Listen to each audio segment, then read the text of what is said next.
तेरे हर रेस का बे इस साले को पता थोड़ी चल गया कि मैं रोत रहा हूँ। साले मैं रोऊंगे मैं साले जब मैं पैदा हूँ ना कहाँ से पैदा हुए वो जाना था बे मैं राक्षस प्रजाति में इसने निकल था तुम्हारे वो अलग बात है। अबे कोलिया मुंह के काबर रोते तेरे चुपचाप बता देते रोआ था तेरा हाथ तेरा पहले बता दे करते आपकी चीख सुनाई दे काबर रोते तेरा बताओ का दुख है बताओ भाई। 21 साल के हो गए लेकिन अभी तक कोई छोकरी नहीं पटी भाई।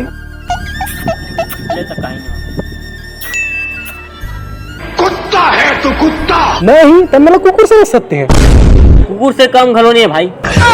अबे भूतनी क्या रुक रुक रुक रुक रुक पहले इस्तेमाल करें। सॉरी भाई सॉरी मोर बात थोड़ी अधूरा है लेकिन तोर शकल है कुकुर नहीं पूरा सूरा है।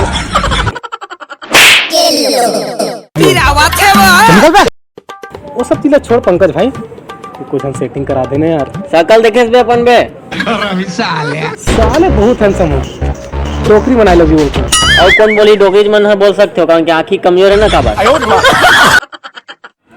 करा देना भाई। करा दूंगी लेकिन ओकर लिए तोरा पहले फिट हो लगी।